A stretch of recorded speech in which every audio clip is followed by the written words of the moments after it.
The masks are off. The Kremlin has officially put forward new conditions for ending the war, and they are shocking in their cynicism. Taking advantage of political turbulence in Washington, Moscow has issued an ultimatum to Trump.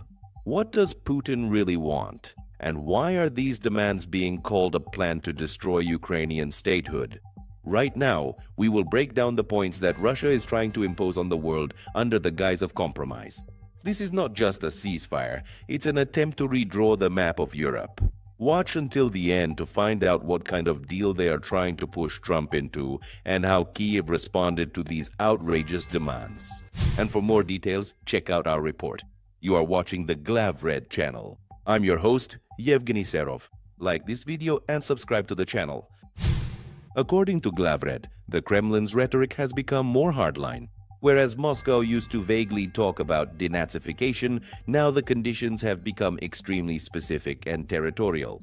The main demand is not just recognition of Crimea and Donbass, but the full transfer of all 5 regions, Putin included, in the Russian constitution under Russian control, including areas now held by the Ukrainian armed forces. But that's not all. Moscow has also started talking about a new form of neutrality. Ukraine must not only renounce NATO, but also limit the size of its army to laughably small numbers, effectively leaving itself defenseless against the next attack.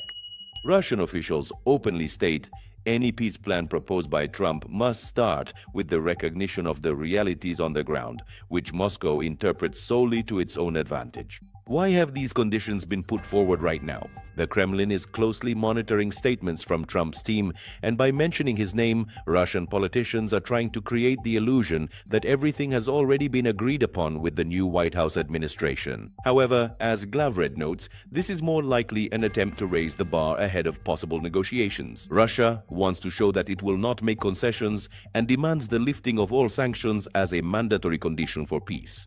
Essentially, Putin is offering Trump a deal. The United States acknowledges the West's defeat, and Russia promises to consider a ceasefire. This is a direct test of Trump's resolve. Will he swallow such a challenge or respond even more harshly? In Kyiv, these new conditions are viewed soberly. Zelensky and the Ukrainian Foreign Ministry have repeatedly emphasized any trade in territories is a path to a major war in the future. Moscow's terms are not peace, but capitulation. The Ukrainian armed forces note that while politicians in Russia make loud statements, meat grinder assaults continue on the front lines. Russia is trying to seize as much land as possible before diplomacy enters an active phase. The article emphasizes the Kremlin's demands are absolutely unacceptable to Ukrainian society, and any attempt to impose such a peace could lead to an internal explosion within Europe itself, which is not ready to see Russia as the victor. The Kremlin's newly proposed terms are a strategic trap for Trump and a death sentence for global international law. Moscow wants everything at once, hoping for the West's fatigue. But history teaches us appeasing an aggressor always leads to disaster. What do you think? Will Trump accept Putin's terms, or will he propose his own, much tougher scenario? Share your opinion in the comments. We read everything. Like this video so that as many people as possible can see it. And be sure to subscribe to the channel. We are carefully following every single move in this big game right now. A sensation from global media, Ukraine is preparing for elections in the midst of war. Right now, international media are discussing insider information that Volodymyr Zelensky intends to announce the election date as early as February 24th, on the anniversary of the full-scale invasion. Is it actually true that the White House has given the government in Kyiv a formal ultimatum? And why exactly did Ukrainska Pravda rush to deny it so quickly? Today we will break down what is really behind these strategic information leaks, and when Ukrainians will actually head to the polls for the next election. Watch until the end. This plan could change the course of the entire war. And for more details, check out our report. You're watching the Glavred channel. I'm your host, Yevgeny Serov. Like and subscribe to the channel if you enjoy our content. According to a report by the Financial Times, which is based on information from its own sources, the Trump administration is allegedly insisting that Ukraine conduct presidential elections and hold a national referendum regarding a peace agreement by May 15, 2026. Journalists have stated that this condition is directly connected to the United States providing security guarantees to Ukraine. Zelensky is reportedly planning to present this plan on the 4th anniversary of the full-scale invasion.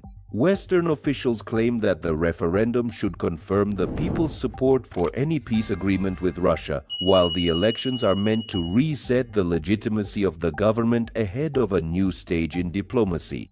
President Zelensky's inner circle responded to these publications immediately.